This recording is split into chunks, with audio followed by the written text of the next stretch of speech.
WBPSC miscellaneous পরীক্ষার জন্য ভারতের সংবিধান একটি খুবই গুরুত্বপূর্ণ বিষয়।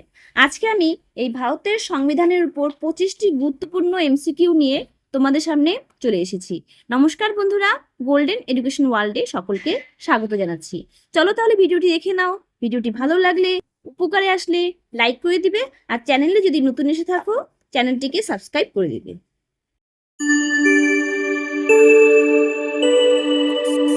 ধর্মনিরপেক্ষ ধারণাটি ভারতীয় সংবিধানের মুখপত্রে গৃহীত হয়। এখানে উত্তর হবে এ 42তম সংশোধনের মাধ্যমে।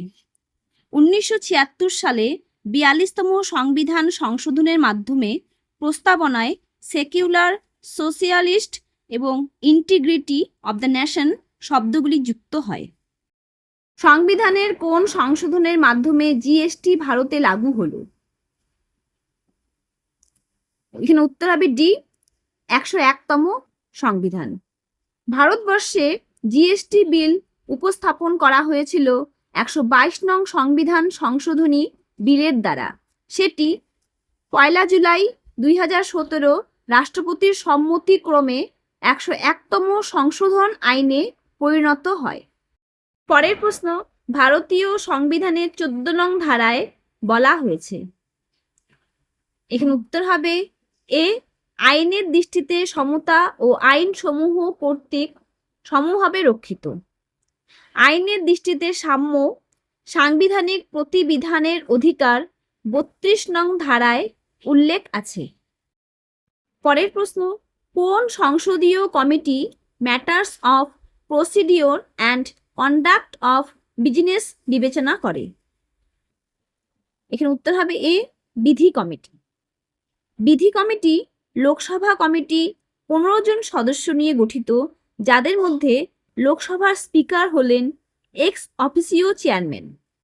পরের প্রশ্ন, কোন কেন্দ্রশাসিত অঞ্চল একমাত্র নিজস্ব উচ্চ বিচারালয় আছে? এখানে উত্তর হবে সি দিল্লি। কেন্দ্রশাসিত অঞ্চলগুলির মধ্যে একমাত্র দিল্লিতে নিজস্ব উচ্চ বিচারালয় আছে। পরের প্রশ্ন, দুটি সংসদীয় অধিবেশনের মধ্যবর্তী সর্বাধিক কত অবকাশ দেওয়া যায়? এখানে উত্তর হবে সি 6 মাস। 1951 সালে সংবিধানের প্রথম সংশোধনে নবম তফসিল অন্তর্ভুক্ত হয়।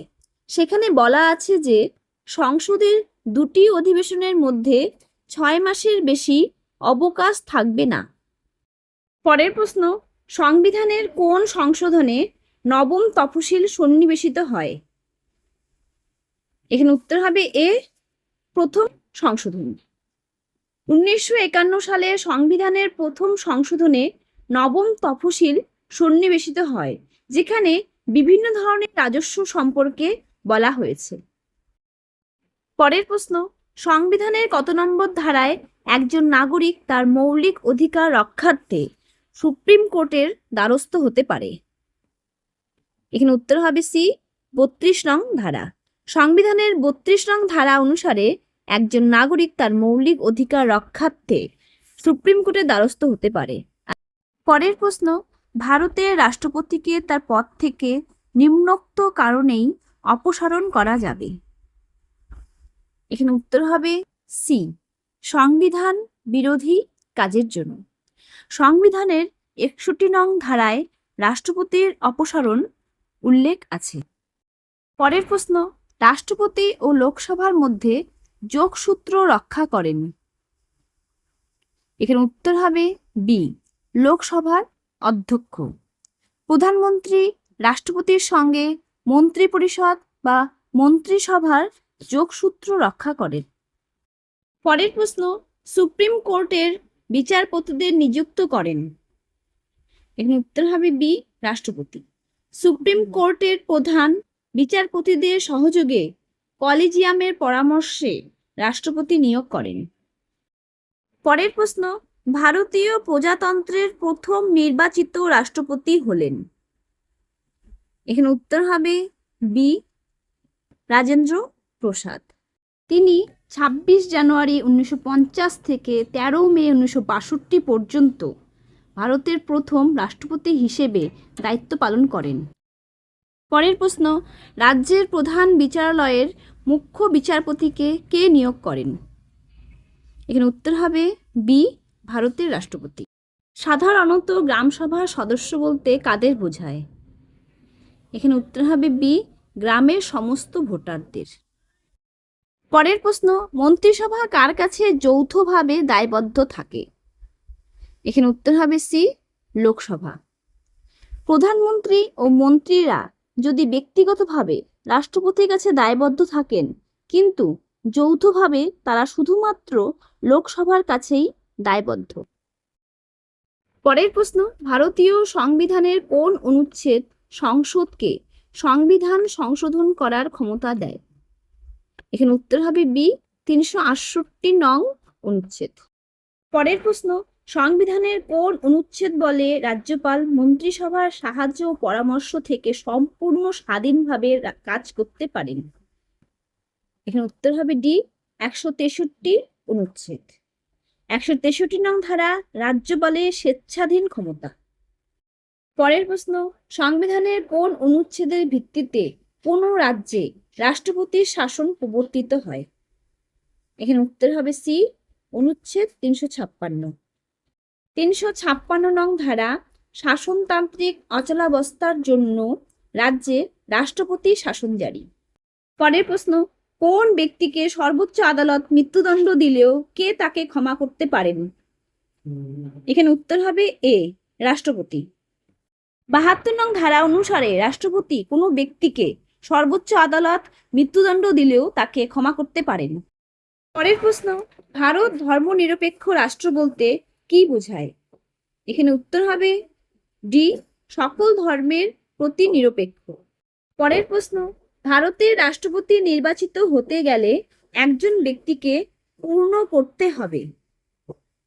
এখানে উত্তর হবে সি, 35 বছর বয়স। পরের প্রশ্ন, রাষ্ট্রপতি তার পদ ছেড়ে দিতে চাইলে কাকে সম্বোধন করবেন? এখানে উত্তর হবে এ, উপরাষ্ট্রপতি। ভারতের রাষ্ট্রপতি যদি তার পদত্যাগপত্র জমা দিতে বা পদত্যাগ করতে চান, তবে তিনি উপরাষ্ট্রপতির কাছে সম্বোধন করে তার পদত্যাগপত্র জমা দেবেন। পরের প্রশ্ন, কত নম্বর সংশোধনী বিলের সাহায্যে 6 থেকে 14 বছর বয়সের শিশুদের জন্য প্রাথমিক শিক্ষাকে মৌলিক অধিকার হিসাবে ঘোষণা করা হয়েছে? এখানে উত্তর হবে বি, 86তম। 2002 সালের 86তম সংবিধান সংশোধনের মাধ্যমে 6 থেকে 14 বছর বয়সের শিশুদের জন্য প্রাথমিক শিক্ষাকে মৌলিক অধিকার হিসেবে ঘোষণা করা হয়েছে। পরের প্রশ্ন, ভারতের সংবিধানের 19 নং ধারার বিষয়বস্তু হলো? এখানে উত্তর হবে ডি, স্বাধীনতার অধিকার। পরের প্রশ্ন, উপাধি নেওয়ার অধিকার বিলোপ করা হয়েছে কত নম্বর ধারায়? এখানে উত্তর হবে এ, 18 নম্বর ধারায়। এই থাকলো আজকের ভারতের সংবিধানের উপর 25টি গুরুত্বপূর্ণ এমসিকিউ আলোচনা। ভিডিওটি কেমন লাগলো কমেন্টে জানাবেন। ভালো লাগলে, উপকারে আসলে লাইক করে দিবে, আর চ্যানেলে যদি নতুন এসে থাকো চ্যানেলটিকে সাবস্ক্রাইব করে দিবে। ধন্যবাদ।